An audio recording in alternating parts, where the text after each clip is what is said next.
The Clarion Grand Hotel stood tall against the winter skyline of Manhattan like a glass and marble giant, its windows catching the pale gold of a fading sun. Inside its five-star walls moved a world of silent luxury, where lives intersected in fleeting glances, exchanged credit cards, and quiet sighs behind closed doors. The lobby smelled of polished wood and fresh roses. Doormen opened doors with white-gloved hands, and guests glided over marble floors like they belonged to another realm altogether. And amidst them, nearly invisible in her crisp navy uniform, walked Anna Rivera. Anna was 26 and had been working as a maid at the Clarion for 3 years. She was the kind of woman the world overlooked without malice. Quiet, punctual, never late for her shift, and never caught up in gossip. Her hair was always tied neatly back, and her brown eyes carried an unspoken tiredness. She didn't smile much, not because she wasn't kind, but because life hadn't given her many reasons to lately. She lived in a tiny 2-bedroom apartment in the Bronx with her chronically ill mother and her 19-year-old brother, Mateo, who was the first in their family to attend college. Anna worked double shifts, often sleeping just 4 hours a night, determined to keep their fragile world from collapsing. Her dreams were packed away in boxes long ago, somewhere between her father's departure and her mother's first hospital stay. Room 502 wasn't just another guest room. It was his room. Dominic Kane. Tech billionaire.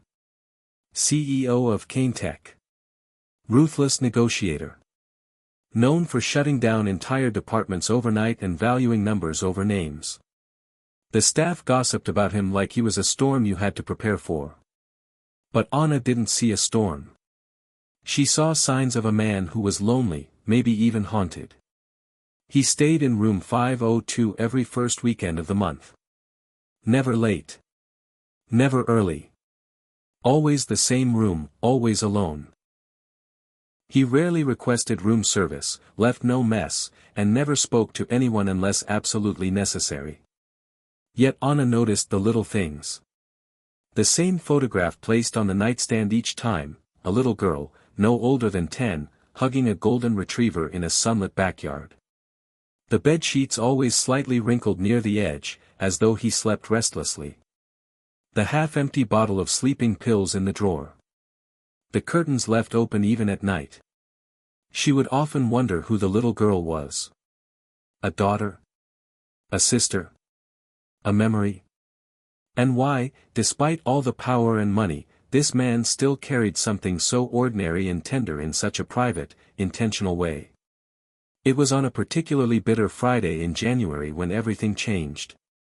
Anna had just finished a double shift and was running on caffeine and anxiety. Her mother's condition had worsened again, and Mateo had called crying that morning after their financial aid didn't cover his spring books. She was exhausted, numb. She entered room 502 like always, her motions robotic, stripped the bed, sanitized the bathroom, replaced the minibar stock. But as she smoothed out the fresh bed sheets and fluffed the pillows, something inside her snapped. The world always told her she didn't matter. That she was just a maid. But what if she said something? What if, for once, she let someone know that she existed? With trembling fingers, she took a pen and a piece of hotel notepad paper. She hesitated. Then wrote. Dear guest, I've cleaned this room every month for over a year now. You probably never noticed. That's okay. People like me rarely get noticed. But I just wanted to say. I try to make this room feel a little warmer. A little like home. Not because it's my job, but because I know what it's like to need kindness, even from a stranger. I don't expect anything. I just wanted you to know I exist.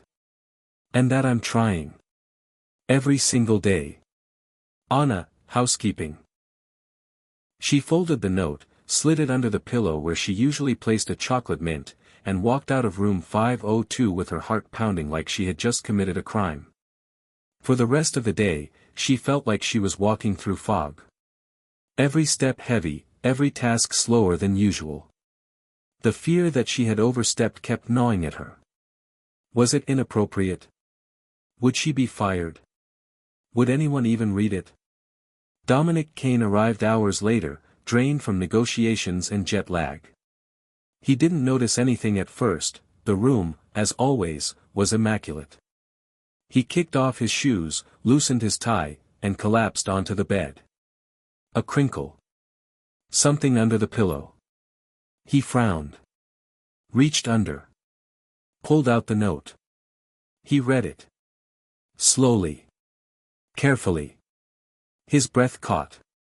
He read it again. Dominic had built an empire by shutting out noise. Feelings. Distractions. Raised in foster care, abandoned by parents who were more interested in their next high than their children, Dominic had grown up learning that emotions made you weak. He built walls around his heart and fortified them with money, power, and a relentless drive. But Anna's note slipped through the cracks. This wasn't a fan letter. It wasn't flattery. It was raw. Real. It felt like someone had whispered through the noise of the world and reminded him that even he wasn't alone in his loneliness. And for the first time in years, Dominic Kane couldn't sleep. Not because of insomnia. But because of a note from a maid who refused to be invisible. The next morning, he didn't go straight to his meetings. Instead, he sat by the window, rereading the note, thinking about the girl who had written it. He made a few calls. Quiet inquiries. Who was Anna Rivera? Where did she come from? Why had her words stayed with him more deeply than any quarterly report ever had? Anna was folding towels in the staff room when her supervisor burst in, breathless. Anna. You're needed upstairs. Mr. Kane asked for you. Personally. Anna's blood turned to ice. I didn't do anything wrong, she stammered. Her supervisor's eyes were wide. He said your name. With a smile. They escorted her up to the executive lounge, a place where no maid had ever been invited. The elevator doors opened to a room bathed in sunlight and Manhattan's glittering skyline. Dominic stood by the window, suit jacket off, sleeves rolled, looking every bit the mogul he was. Yet something in his posture was softer. Curious. You're Anna, he said. Why yes, sir. He pulled out the note from his pocket. You wrote this. Anna looked down. I'm sorry. It was unprofessional. No, he interrupted. It was brave. He walked to a nearby desk, picked up an envelope, and handed it to her. Inside is a full scholarship. Any hospitality or business school of your choice.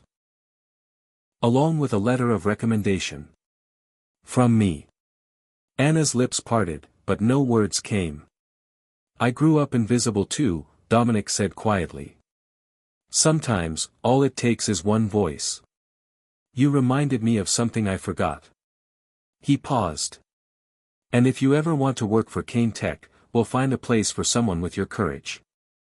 2 years later, Anna graduated valedictorian from NYU's School of Hospitality. She joined Kane Tech as Director of Community Programs and launched an initiative that would go global: scholarships, mental health support, leadership training for service staff. They called it Project 502. The name was more than symbolic. It was a reminder that a single room, a single gesture, could become a seed for change. At its launch event, Anna stood before a sea of cameras and said, I was just a maid. Then I left a note. And someone listened. Not because he had to. But because he chose to. And that choice changed everything. Dominic, sitting in the front row, felt a lump rise in his throat. She smiled at him. And he smiled back, truly, fully, for the first time in years. Because kindness doesn't trickle down from wealth. It rises from the unnoticed. From maids.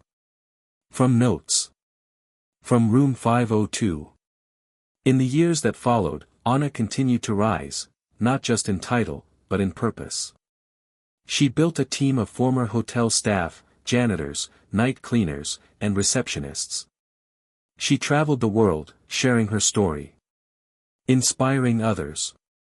Reminding CEOs and students alike that greatness often comes wrapped in the most unassuming uniforms. Dominic eventually stepped back from Kane Tech, but not before ensuring that Project 502 became a permanent part of the company's mission. He and Anna remained close, not just mentor and protege, but kindred spirits connected by one quiet moment of truth. And whenever Anna checked into a hotel room, no matter where in the world she was, she always left a note under the pillow. You matter. Even if no one says it. I see you. Keep going. Sometimes, the quietest voices hold the most powerful truths. All it takes is for someone to listen. And sometimes, one handwritten note can change two lives forever.